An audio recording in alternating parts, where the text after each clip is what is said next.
This content is being produced by the podcast Bourbon Real Talk.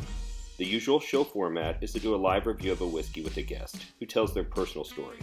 The purpose is to expose the world to the lives of people they may not have otherwise come in contact with. The goal is to reduce division and form new connections. Occasionally, we produce content that is meant to be educational like this program. For more information about Bourbon Real Talk, you can go to our website at bourbonrealtalk.com, where you can sign up for our email list, or we can be found on Facebook, Instagram, YouTube, Stitcher, Google Play, and iTunes by searching Bourbon Real Talk. Enjoy. All right, everybody out there in Facebook land, you better strap in because you are not ready for what you are about to learn. So, give you a little bit of backstory. A few weeks, maybe a couple months ago, a liquor store owner, Bobby Carroll with Empire Liquor out of Plano and Allen, reached out to me. And he said that he wanted me to put together a tasting panel to go out to Iron Root Republic, which is a Texas distillery known for their corn whiskey up in Denison, Texas, and do a barrel selection for his store. And I was a little bit hesitant to do so because, like most of you, I believed that I didn't like Texas whiskey. I'd had some of Iron Root's products. I had kind of poo-pooed it, you know. And so I told him, I said, well, I'd be honored to go out and do a barrel pick for you. I do have to be upfront with you that I don't generally, consume their products, and I'm not sure how accepting the whiskey community is going to be of a barrel selection from a Texas distillery. But Bobby was confident in their product. He's got a good relationship with the Licorice Brothers out there. And he said that he was confident that he'd be able to sell out a barrel and for me not to worry about that part. So I put together the tasting panel, and almost without fail, anybody who I communicated with about being part of this tasting panel had a similar reaction, right? Like, I don't really like their products, I focus on Kentucky, blah, blah, blah. But being part of a, barrel picking crew is kind of exciting for us whiskey nerds. So everyone agreed that they wanted to do it. So when we went out there and we started going on the tour and learning about their manufacturing processes and what they're doing that's causing the whiskey to taste different, some of our minds started to shift a little bit.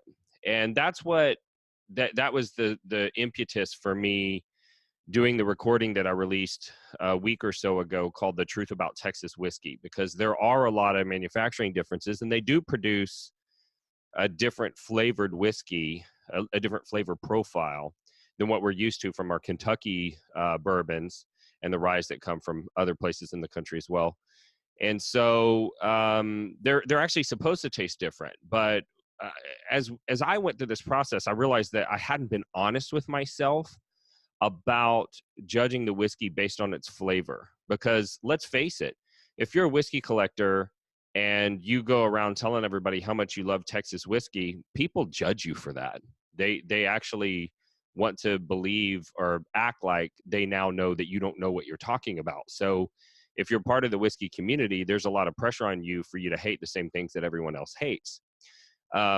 But tasting this whiskey and just judging it based on its merits, I was shocked at how good it was. So what I decided to do, and also because whenever I'm involved in anything, I do it to the fullest extent possible. I don't like to do things part of the way, right? So I decided to do a huge research project to determine whether or not you in the whiskey nerd community actually hate Texas whiskey as much as you think that you do. And strap in, you're not ready for the results. But as it turns out, you actually like Texas whiskey more than Kentucky and other world-class ryes. So let's set it up a little bit. So after having tasted their whiskey, the barrel that we selected, when we were going through the process, they said that some of their barrels had rye in their mash bill. And I think everybody in the tasting panel was convinced that the barrel that we selected before they did the reveal to us had rye in its mash bill, because it had a lot of cinnamon, clove, nutmeg, flavors that you're used to tasting in a rye whiskey. But as it turned out, that those components were being added by the heirloom corn that they use at Iron Root, and not by rye.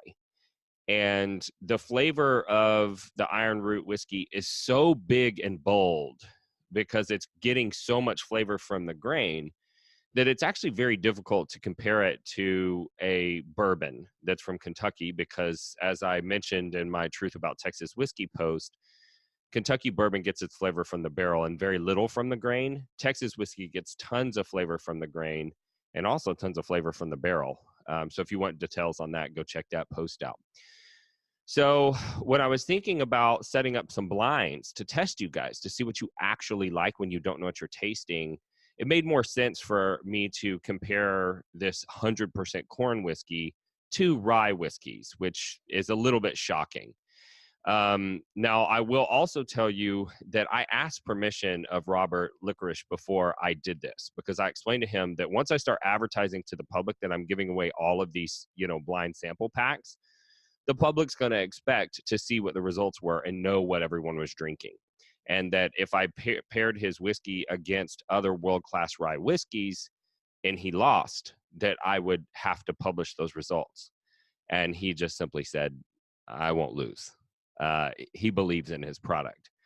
I also believed in the product, but I was really shocked by the results, and I think you're going to be too.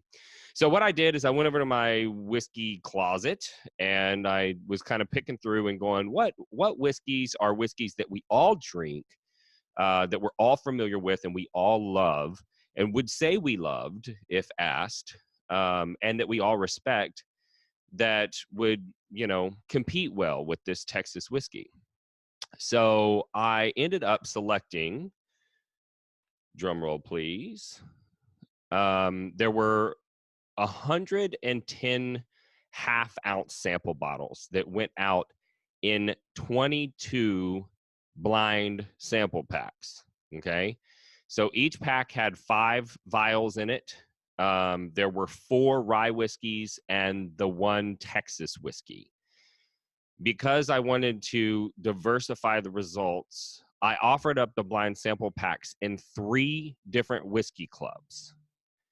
I think that we had somewhere around 130 entrants of people who wanted to get a blind sample pack. And I had to run randomizers in all 3 clubs to determine who was going to get the sample packs.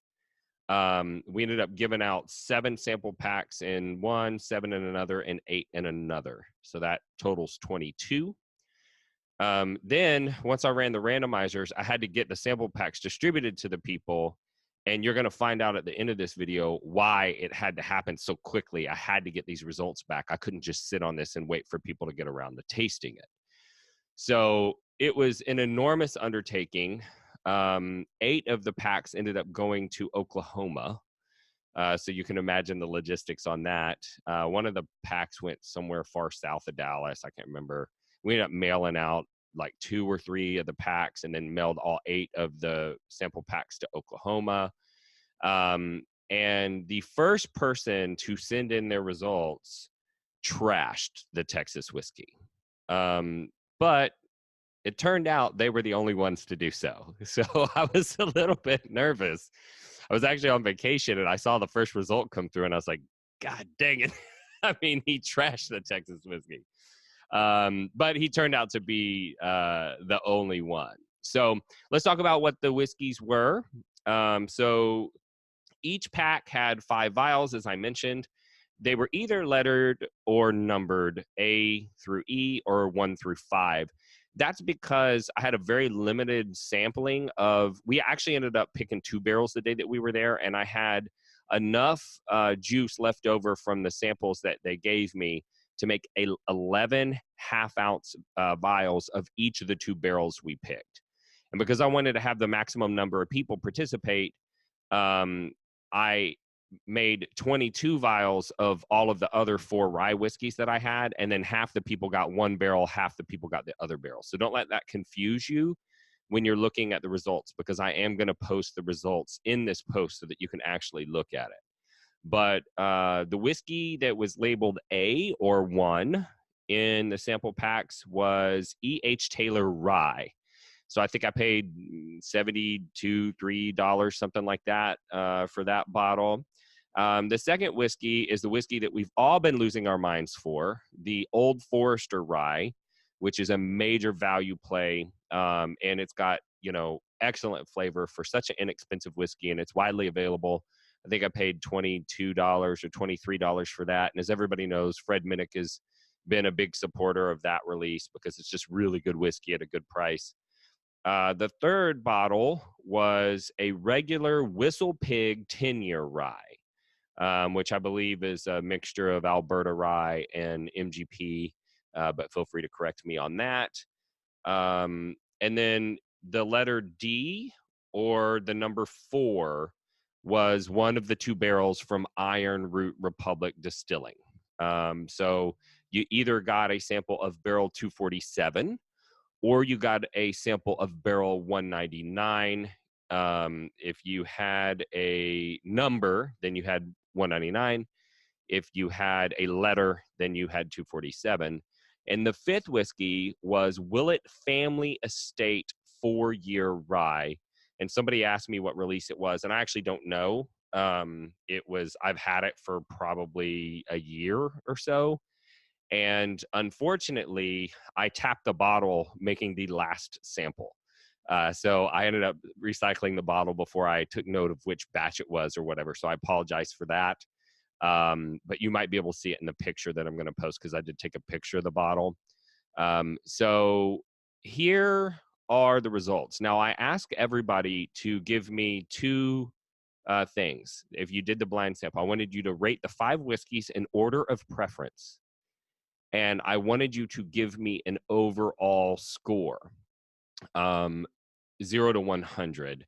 But I explained to most people that think of grade school, where like a 60's a D, a 70's a C, so on and so forth. But that in most of these whiskey competitions, anything that's decent doesn't really get below an 80. 70 is something that's like, man, maybe I'll make cocktails out of it. 60 is a drain pour. Below 60 may not be fit for human consumption. It's like someone made this in their backyard, and if I drink it, I might go blind, right? So we shouldn't expect to see a whole lot below 70 in these results because of the instruction that I gave. And the reason why I did that is because I wanted to see how people rank the whiskey against the ryes, but I also wanted to see how close the different places were in their mind. So if somebody gave their number 1 whiskey a 92 and their number 2 whiskey a 91, I know that they struggled to determine which one was going to be in first place. But if their number 1 was 92 and their number 2 was 78, I know that they weren't even in the same galaxy. So that's why I asked for both numbers. And I'm glad that I did, because these results would have been completely inconclusive if I hadn't asked for the ranking.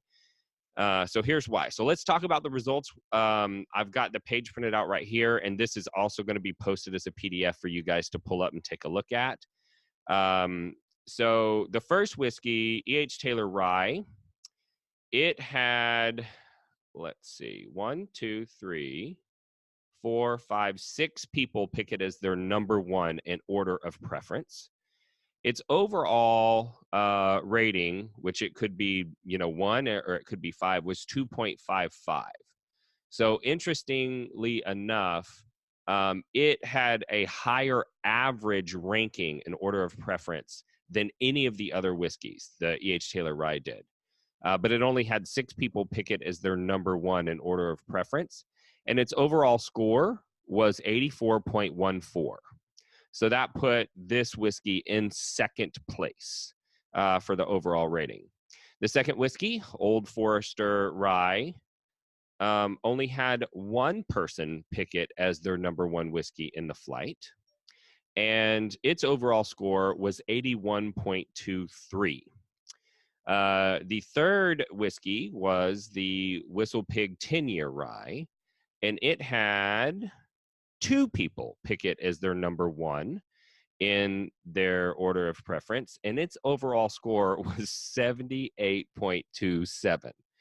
So I find this hilarious, because all of these Whistle Pig picks that are coming out with tater stickers are like trading on the secondary, and they're flying all over on these CNS groups. But as it turns out, when you're drinking Whistle Pig and you don't know what it is, you don't even rate it a B. It's rated as a drain pour, which I just found that hilarious. I'll save the Texas whiskey for last, even though it's fourth in order. The fifth whiskey was the Willett Family Estate 4-year rye. And it had 1, 2, 3, 4 people pick it as its number one.